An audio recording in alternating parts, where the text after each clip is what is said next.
So it's that time of year again. Apple has successfully released a new batch of iPhones for the year.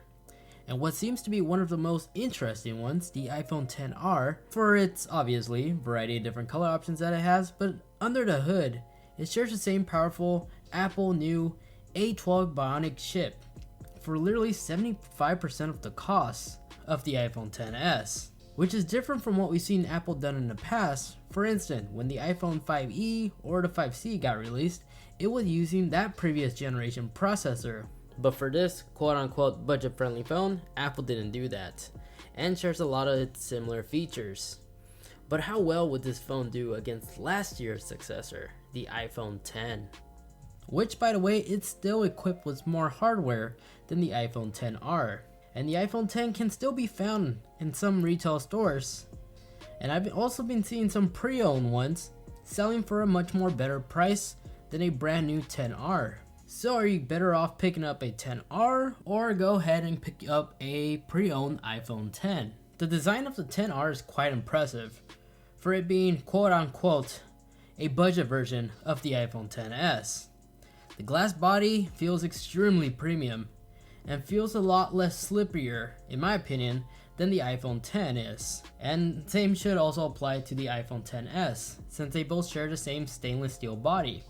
The aluminum body, I feel, has a much more better, grippier texture, and the side buttons that it has doesn't feel cheap at all. And since the XR comes in many different color options compared to the X and the XS, those two are only available in silver and space gray, and the XS is the only one that actually gave us the gold color options again. The specs of the two phones are very interesting. Both the X and the XR both have 3 GB of RAM. The iPhone X only came included with 2 available storage options, 64 gigs or 256 gigs, while the XR comes in the capacity option of 64 gigs, 128 gigs, or 258 gigs of storage. And note, there's only a $50 difference between the 64 gig and the 128 gigabyte. So if you need extra storage, it's priced reasonably well for that upgrade. Now both phones are indeed rated IPX6 water and dust resistant, with a max depth of 1 meter up to 30 minutes, which is good enough to survive common disasters. So both of these phones are using Apple's new Bionic chip, but it's the XR that has the next generation A12 neural engine, which for my time of using both phones, I feel they still perform very similar. The only time you really notice is when you're booting up the phone. The XR is a few seconds faster. Even when loading high demanding games, it was still a few seconds faster. But once you're in a match, everything performs identical between the two. But when you're launching Facebook, Instagram, the camera app, both performs really identical. Unlocking your phone with Face ID, they still open up very quickly. But the one big difference why you might consider the X over the XR is the screen. The X is now the best entry-level iPhone to have an AMOLED display. The XR will get you an LCD screen, which Apple is calling it Liquid Retina Display. That subs 1080p. So honestly, when viewing a phone, although it's not 1080p, it still doesn't look that bad at all. The only way you can really tell the difference is if you actually have the iPhone X side by side next to the iPhone XR. When you're navigating the screen, going through the menus, you really don't notice anything. It could easily fool you in believing this is an AMOLED display. But even under normal use, you really can't see any pixels at all. But when it comes to watching YouTube videos or other videos, the black bars on the side can ruin the whole experience. If you look closely, these bars are gray and can become very distracting because the notch just stands out completely. Unlike the iPhone X, where the notch blends in perfectly well with those black bars. And because of that AMOLED display, the dark is a lot darker, and because of that, the notch just blends in very well. And when we place the two phones in direct sunlight, both of the screens are surprisingly clearly visible. I wasn't expecting this result to be similar with the LCD screen. The only big difference we could see is that the colors look more rich on the AMOLED display than it does on the iPhone XR. And being an LCD screen, the iPhone XR does have thicker borders around the screen. And from what I understand, these thicker borders around are required in order for the LCD to operate and perform properly. With an AMOLED display, this isn't required. The body to screen ratio still looks really good. And so I don't mind it. In fact, I literally don't even think about it under daily usage. But where I really appreciate this new 6.1 inch screen is when I'm flying my drone. So if you're a hobbyist like myself who uses their phone as the viewfinder, you're gonna definitely appreciate this larger display. As in the past with my previous iPhone 10, I always felt the screen was cluttered with a bunch of information. This extra screen real estate really does make a difference. Now moving on, both of these phones are capable of shooting this at the same resolution, either slow-mo or 4K. They both share the same exact resolution options. But when viewing back some of the footage that I shot from a motion time-lapse, I noticed the footage off the iPhone 10, the shadows look exactly like how they looked in person. But the footage off the 10R, the shadows were a bit more exposed than they naturally were. But in a quick glance, both look nearly identical and both look really good.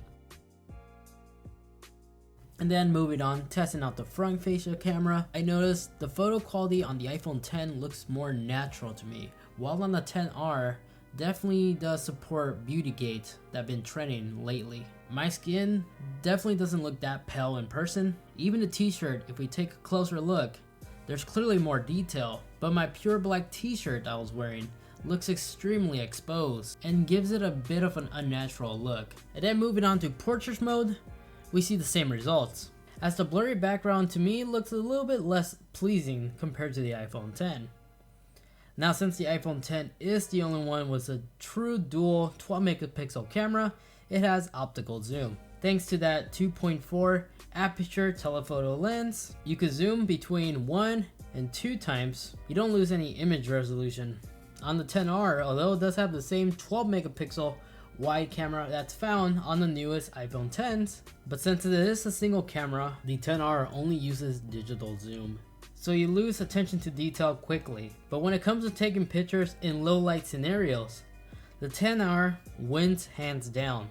The new f1.8 aperture lens that it has can easily capture a lot of detail with very little light there is.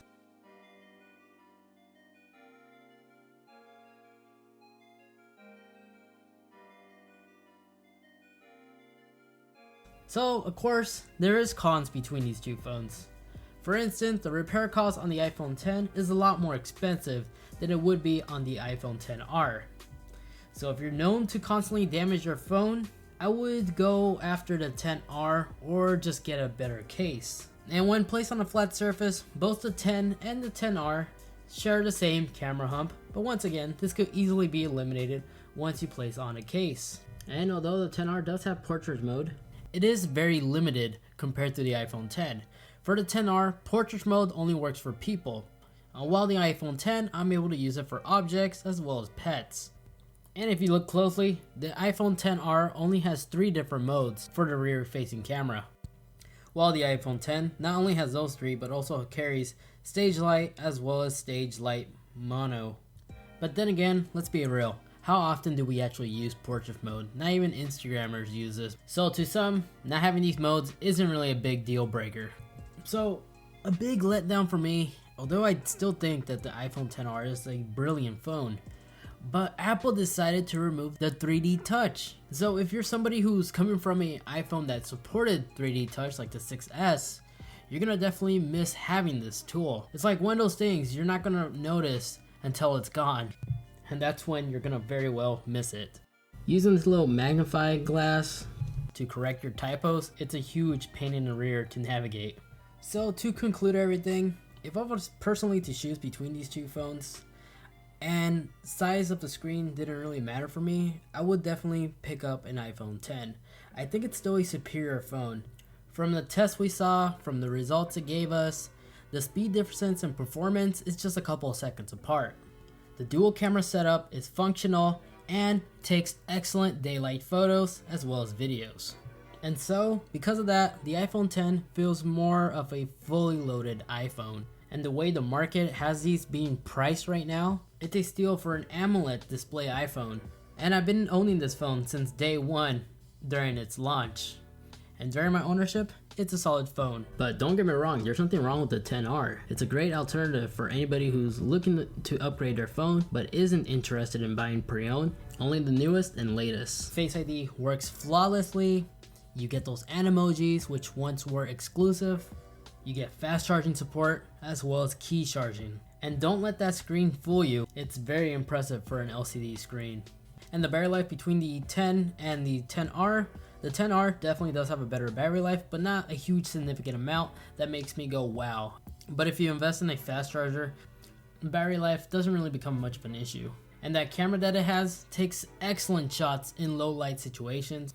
And with that new Smart HDR, if you're someone who takes a lot of selfies, you're gonna definitely love using this phone, as all your selfies will make you come out looking great. But that's gonna be it for this video. Comment down below which one of these would be your choice, if you went ahead and picked up the 10, or if you went ahead and decided to go with a brand new 10R. I really like to hear you guys' feedback as well. And also, if you enjoyed this video, let me know by giving it that big thumbs up, as it not only lets me know, but it also helps support the channel. And if you're not following me on social media, feel free to do so. And lastly, if you feel like being awesome, do hit that subscribe button, as I always try to get my hands on, cover all the latest tech, DIY, pretty much everything with you guys.